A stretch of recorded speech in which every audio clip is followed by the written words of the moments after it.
All right, welcome to another episode of Aussies Taking Over the NBA. It is Wednesday afternoon on the 17th of April. The playoffs are here.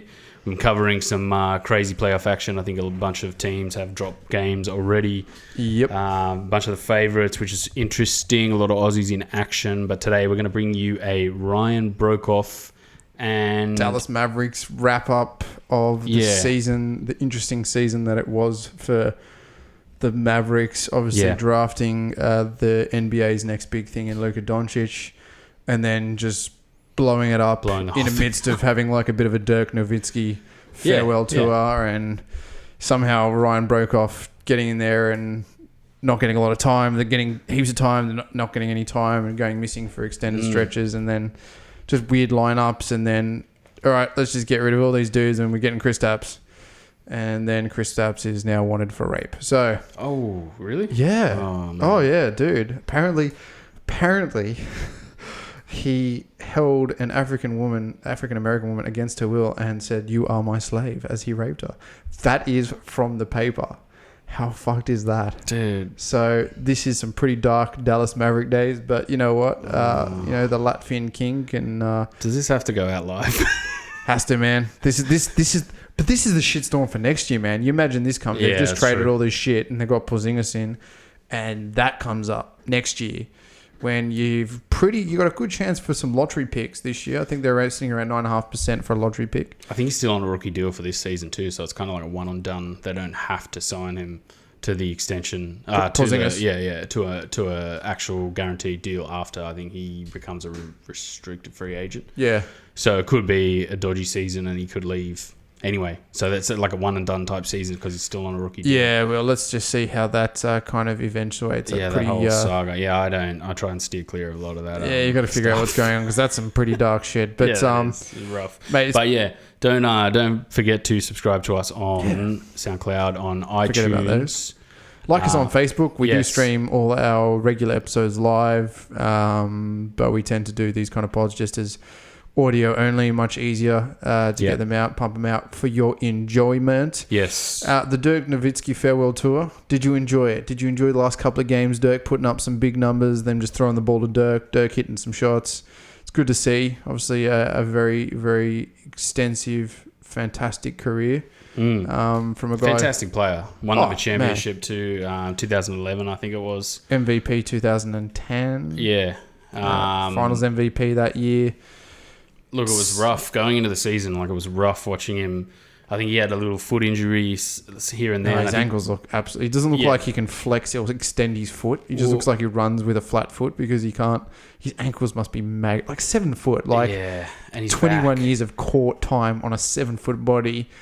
And not necessarily a smooth type of player. I mean, he, a lot of banging over the life of his career and a lot of post work. He's a proficient post player, but...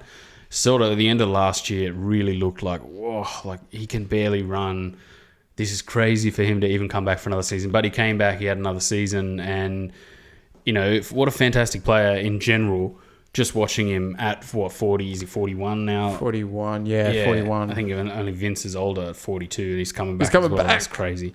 But still able to do it, but the body's not willing. You could still see the smoothness, the touch was still there, the IQ. But the fade shot, that clinical fade shot, and even hitting some 3 balls in the All-Star game from downtown, which is pretty cool to watch. Being able to score the ball is still there, but you watch him move on the court, and it's just hard to watch a guy. Father Time is undefeated. But yeah, I enjoyed it, especially all through the entire season. Obviously, they went into full-blown tank mode, Dirk mode, probably about 20 games left in the season after All-Star break. It was they kind of went tank, but I think they really kind of went, they went blow it up just before All-Star, and then I think they were really on the down and out well before then. Obviously starting off okay, and we thought maybe Luka could pull it out, and even Luka kind of fell off the noise bandwagon post All-Star as well. So they kind of had a team that was sort of constructed and put together. Like, we could make a run at the playoffs, like the low seeding in the playoffs. Yeah. There's a possibility they could make it. They had DeAndre Jordan, Dennis Smith Jr., who they drafted, I think, last year. And that was like Dennis Smith Jr. is the franchise guy, everyone's sweet. And then Luka comes along and it's like, Luke's the franchise guy. Everyone, let's go. And then obviously you can't integrate two sets of that. No. And we sort of said earlier in the season that they needed to make a decision where they blew the entire thing up, and it's just like, right, Luka. And I remember talking to you about it, and just like, they just have to get everyone out of the way and just be like, Luka is the future for the next 10 years. And we build the entire team around Luka Doncic, which they ended up doing sort of in the buyout period, sort of around January. They ended up trading away a few guys, bringing in Porzingis, Courtney Lee, I believe, and some Trey Burke, like just some fodder that they're going to move on from. Some G League garbage. They ended up having, what did they have? I think they finished in the 14th 14th or 15th. I'll just look that up. That's a bit poor, me not knowing that. 19. I'm pretty sure they finished in the 14th. Yeah, 14th in the Western Conference, 33 and 49 record. A little bit, that's pretty disappointing. It's a bit trashy. Well, actually, maybe for 40 the talent wins. They started with. 40 wins was, probably a decent. Having some, like Maxi Kleber, you think these guys could potentially bring them to, a night? I mean, it's a packed Western Conference. Some other teams had some pretty garbage years. The Timberwolves were just trash city. The Pelicans were absolutely horrible.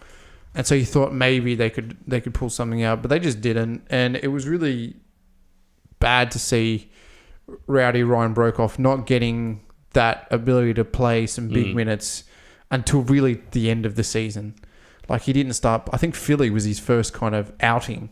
Yeah. And I think that was around about the 50th game, I think, around about that time, 45 games into the season, where he's like, he's got 22 minutes and he's scoring and he's facilitating. Actually looked like a really composed, really good performance for a guy who we hadn't seen that much of. It's basically deep garbage time. Understandable for him to start out in that kind of environment and basically only come off the bench in that real deep garbage time. But after that showing, I thought, we got to see more of this guy. Like, he can shoot the ball from the outside, and he looked like he could play make as well. Yeah. His dribble drive game was good. Defensively, he looked quite competent and aware, and in high the right IQ. Position. Yeah, definitely playing that small forward or that two guard, being a bit oversized 2 guard that can stand in the corner and shoot. If you got a ball handling small forward. Well, now they do. Obviously, they were trying to jam Dennis Smith Jr. in there, as well as trying to play Luka Doncic. Well, Luka just plays PG, I think. I think they blow it up and make him like a Simmons-style kind of point forward, really. He's, 6'7", 6'8" himself. Just play him as a point forward that can shoot more so and can facilitate the floor. But Ryan? Yeah. Also, the emergence of Jalen Brunson, who they picked at 33 too. Yeah, was another, like, he finished the season pretty strong. He did. And that's good coming next year. I mean, they're going to get another good pick next year. They're going to get another pretty high pick. So hopefully they can get something along the lines. They really do need a center. That's one thing I think that they are desperate for. Something that fits. Obviously, Porzingis, you don't know how he's going to fit in this team. He's going to do 7'3", I believe. And 7'3" center, but again, that knee could just explode. That's true. And he can shoot the ball too. I guess that makes it easier. DeAndre Jordan just couldn't shoot the ball at all. And it's, very heavy diet of pick and roll with either Dennis Smith or Luka, and there were spacing issues at the start of the season where you like we were saying, just put the ball in Luka's hand. That's all you need to do is put the ball in his hand, and suddenly, halfway through the season they obviously blow it all up. But yeah, Broekhoff had what did you think about his season? Disappointing from our perspective. Yeah. As a deep rotational player, hitting the 3 ball at a 41% clip, that's pretty good. Yeah. You can't really complain with that. I think he started off a bit slow, but as he got into rhythm and actually got a bit more minutes, that picked up quite substantially. I think he was shooting at about 20% for the first 10 or 15 games, but as he got some deep minutes and actually got into some scenarios where he was quite free and open, he had a couple of really good games. But again, that is not Rick Carlisle's style. No.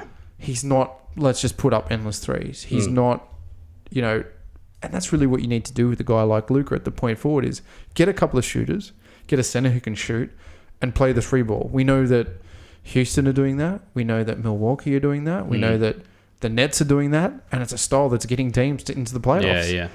And the teams that aren't doing that are not making the playoffs. There's only a couple of teams that are not doing that really highly. In the Spurs, probably Philly being one of them. They're not a team of shooters, really. The Spurs are really not a team of shooters, hitting at a low attempt volume. Whereas, Houston putting up a record almost 3,000 3-point attempts this season, which is just absurd. So maybe not the franchise for him going forward. I don't think. I think that potentially there could be an off-season move. This would be perfect as a rotation play for the Bucks. Small forward, looking at that. Tony Snell kind of getting rid of Tony, ripping Tony out of the lineup, putting a Broekhoff style player in there, can guard the 2 and 3.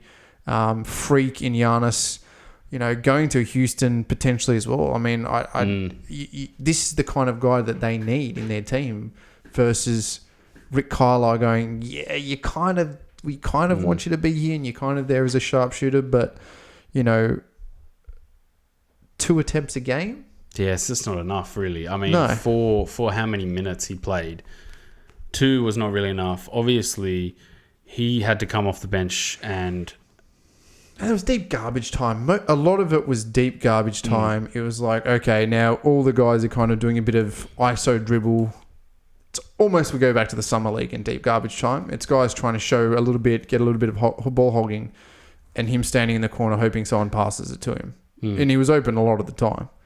So you didn't really see that. Where you really saw him was in that game against Philly, pick and roll with DeAndre Jordan, getting to the hoop himself, bit of dribble drive, dribble penetration, and then, shooting the 3-ball.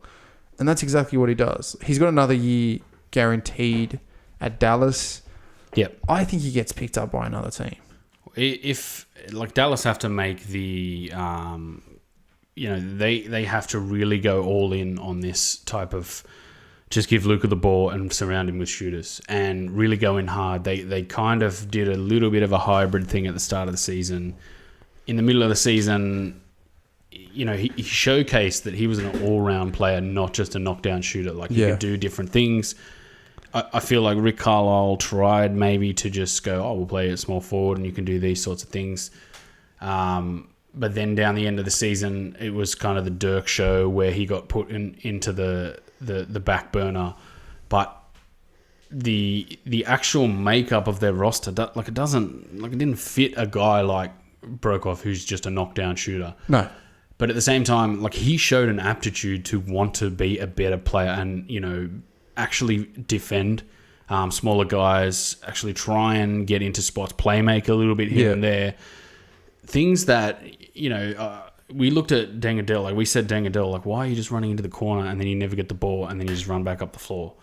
Whereas you'd be worried if Broekhoff was doing that in their system because he'd never be getting the ball and it would just be a waste of time. But the fact that he did show a little bit more aptitude for all-round things makes me a little bit more confident that he's going to get a chance going forward in this Dallas team. Yeah.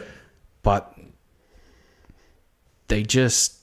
Rick Carlisle has to just go, right, this is what we're doing. I don't think he's going to do it. I think he's going to... No, I still, it's that weird kind of get into the paint, give Luka the ball this possession, run up a play for Tim Hardaway. It's never going to be, right, Luka, dribble drive penetration, Broekhoff's trailing, 3, bang.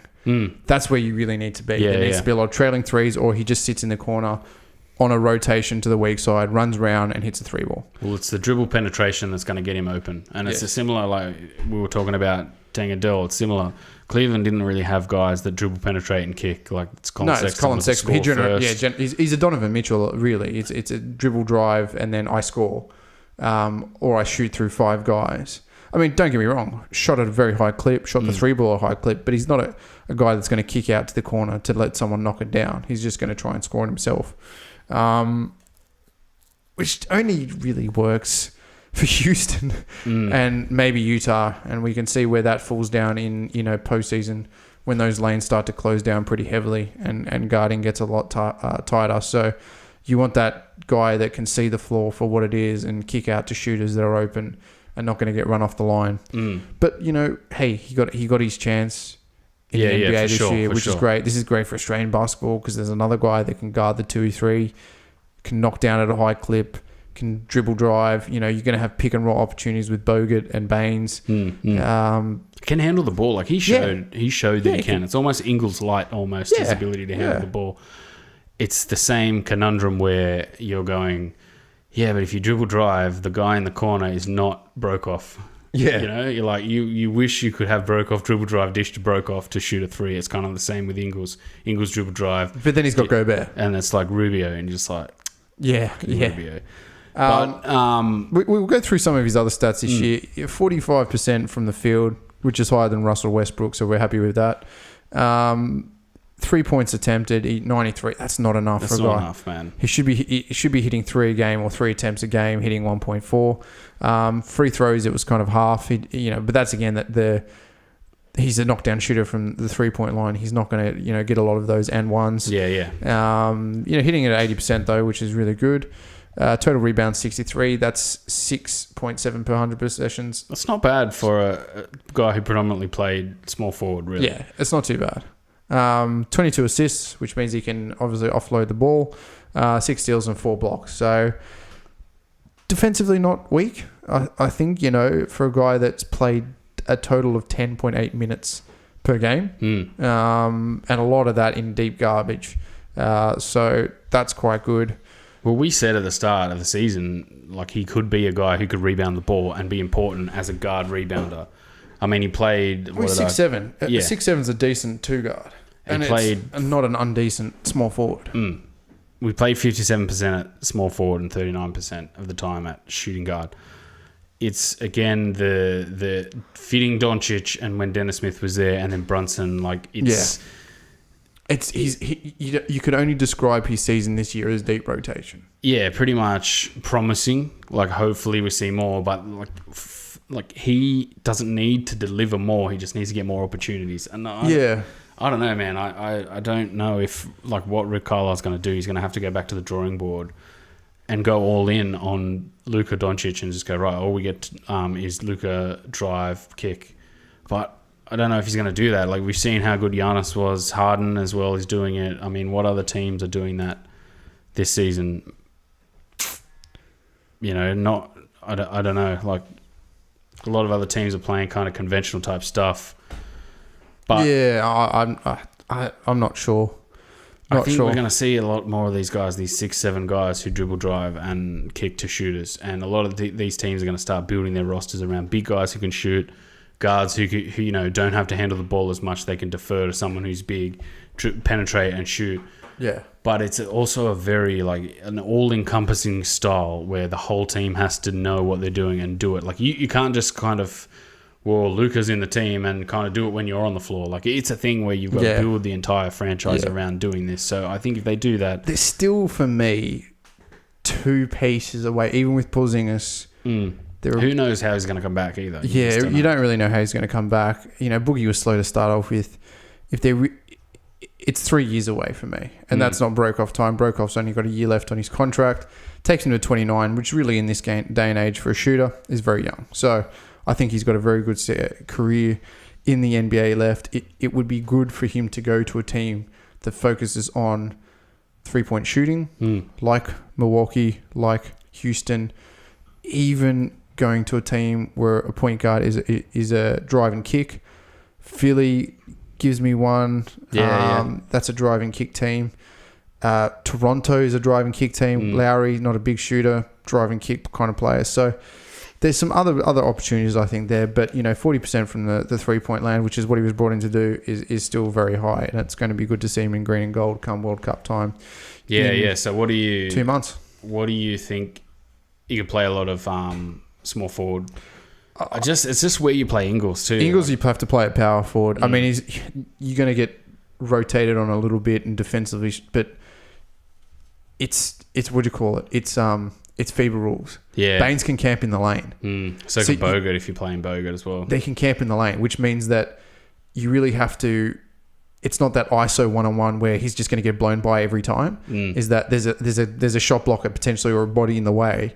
and that he can rotate out and run people off the three-point line. So the FIBA rules are very different to NBA. It's not like NBA where you play in one-on-one, kind of becomes this one-on-one ISO game, and then Joe Ingles is going to get abused like tomorrow. But in a FIBA rule tournament, he's not going to get abused that badly because you can shut the lane down. There's a shot, there's a shot blocker that can change the trajectory of the shot, and if someone blows by him, well, they're still got to deal with Bogut or Baines. Whereas in the NBA, they blow by him, it's a basket. So that's where I think maybe playing him as shooting guard might be a little bit better. I think small forward into shooting guard because you obviously want to, if Simmons, it depends if Simmons plays or not. If Simmons plays, you want Simmons at the 1, Paddy at the 2 as that off-ball handler who can shoot the 3 ball, Broekhoff at 3, and then you've got Bolden and Ingles at 4 where Bolden can take minutes, Ingles can take minutes at 3, and then you've got Bogut and Baines. Or even Landau, man. Landau's been playing lights out, really lights, and in FIBA rules. So it's really good to a guy who's playing in a really grubby league, who's playing FIBA rules to get in there because the Yanks just don't get FIBA rules. They're not used to playing it. I think Bogut had one where he swiped off the rim and it was basket interference, and so he's still playing FIBA rules. So I don't know. Next year, what do we reckon? I think Dallas have got a few more roster changes. There's a big off season coming for Dallas. I think and a big draft under the cap too. Yeah, they're nowhere near the cap. I'm just checking that right now, but Luka is basically going to play point. It's going to be 1 Luka. Porzingis at 5, Tim Hardaway at 2. Well, are they going to even keep Tim Hardaway? I would keep him this year unless you draft really well. But again, you don't know what you're going to get realistically in a draft. We're in the Zion draft. There is a real possibility that they could get Zion. Yeah, if they finish high enough. Yeah, they in the lottery if they get high enough. What other assets are in that draft though? RJ Barrett, Rui. Your mate Rui Hachimura. Yeah, man, he could be a big one. This would be a good draft year, I think. Good draft year for the Aussies too. There's a few Aussies. William McDowell-White's the first one, I believe, to declare. So, but we'll go into Froling, I think. Harry Froling, yes. And there's another centre who could play for Australia as well. Yeah, man. Yeah, definitely. We'll get into that obviously in another pod. But but there's some, if you look at this, there's a lot of guards in this draft, like Ja Morant, Cam Reddish, small forward-ish, going down, Jarrett Culver, point guard, Darius Garland, Kobe White. I think this is going to be a little bit of like an undersized forward ball handler type draft. Yeah. Zion. I mean, Zion's just a freak, and you're just like, I'd take that guy anyway. I'll take that guy even if I got bloody LeBron James and Paul Millsap at power forward. You just take him because of what he can do. It doesn't matter on the court. But again... what kind of team would that be? Terrible to watch. But anyway... anything else we need to go through Ryan Broekhoff? I think that's a Rowdy Ryan Broekhoff rap. Say that 3 times fast. Rowdy Ryan Broekhoff rap.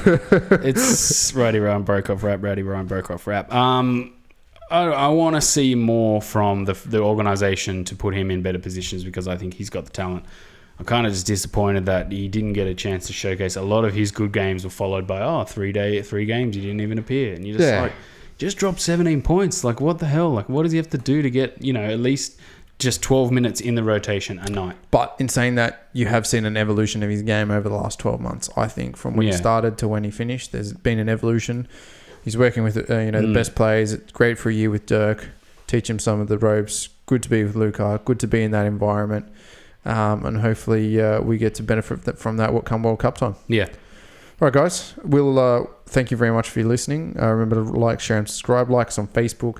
You can find all our podcasts on iTunes, SoundCloud, Podcast Addict, whatever podcast service you subscribe to. Yes. We'll be back with a Matthew Dellavedova / Deng Adele Cleveland rap. Stay tuned for the hilarity of the bomb order of the NBA. Some pretty sad news out of Delhi's camp with the concussion and not being able to get back towards the end of the season. I think he just really needed to sit it out. But another year where Delhi's kind of sat by and not done a lot. So we'll be back on the next pod. All right, take it easy, everyone. Peace.